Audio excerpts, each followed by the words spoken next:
Chiefs at Ravens on Sunday Night Football. I have a couple plays in this one, and I actually played. I said I had a couple of look-ahead plays this week, and this one jumped off the page to me. The look-ahead line on this was 1.5 in favor of the Chiefs. I played that instantly, and even though it popped back up at 3 after the Chiefs played,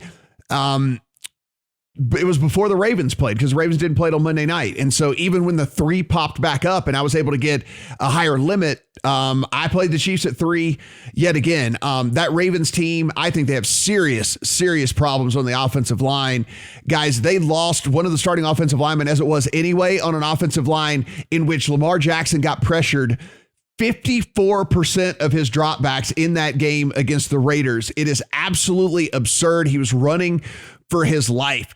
What you saw last week from the Chiefs as well. Yes, they gave up some points to the Browns, but I think the Browns are going to be one of the better teams in the league, if not one of the top 3 or 4 teams in the league.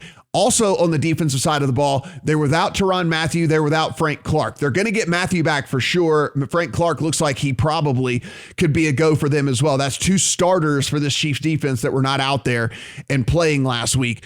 I understand that this seems like this whole overreaction thing and, don't overreact to one game for the Ravens. This Ravens offense runs on that power running game. And while we think that running backs don't matter in the NFL, and I tend to agree more times than not, when you lose your first string, your second string, and your third string running back, and you rely so heavily on this kind of read, they run a ton of read option things. They run a ton of these little RPOs and stuff like that to keep the defenses guessing for Lamar Jackson. Well, when you're having to insert a guy off the street, which by the way, they just activated Devontae Freeman onto the active squad after going out and signing, after playing Trenton Cannon, right? It was, he went to the 49ers after playing Tyson Williams, who's a second-year undrafted rookie all last week. So it's, to me, I think that they could get better over the course of the season as these running backs get more familiar and comfortable with the system and understanding the tendencies of Lamar Jackson.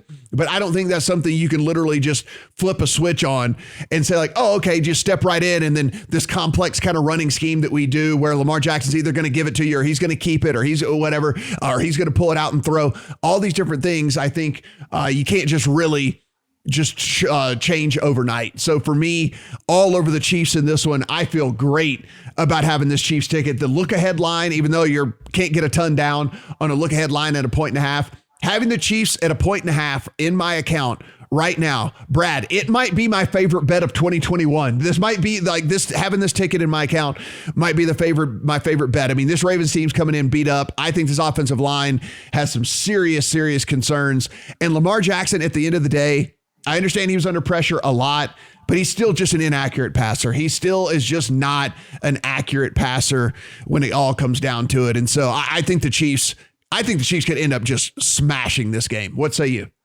Yeah, I mean, as you said, the tackles are a problem. It's, the Raiders' pass rush is not fearsome, and they made it look fearsome because they've got Villanueva playing right tackle after like 8 years playing left tackle, and he looked like he didn't know what he was doing. Offensive linemen will say it's like trying to do something left-handed. It's not easy to do. So is he going to sort that out in 6 days? Probably not, especially, if the Steelers released him and their offensive line is terrible, he might not have much left. And then Ronnie Stanley on the left side, he was meant to be the kind of the saviour. Well, he's coming off a broken leg. And again, the tape grinders said he didn't look himself. He didn't trust his leg. He didn't trust his technique because it takes a while to be a 300 plus pound man just to trust your leg. So I think the Chiefs will have some joy there. And then on the other side of the ball, we kind of said for a couple of years that Mahomes is Ravens' kryptonite because they love to blitz. They blitzed last week, got them into trouble because they don't get the pressure that you would want with 4 like the Steelers can. And Mahomes has torched the blitz ever since he's been in the league. Because you basically cannot cover Tyreek and Kelsey one-on-one, and you can probably only double one of them. So, I pretty much agree with you. I've not bet it at 3.5. If it gets to 3, I probably will bet it, but I'm happy to wait for now. Stephen, no bet for you. Yeah. Breaking news. According to Jason La Canfora, the Ravens are preparing to be without left tackle Ronnie Staley in this game. So, and in addition to that, I just wanted to note that the Ravens offensive line gave up that pressure a week ago against a Raiders defense that blitzed on fewer snaps than any team in the NFL in week 1. They only blitzed on 2 of 40 snaps. So 2 big things to note there.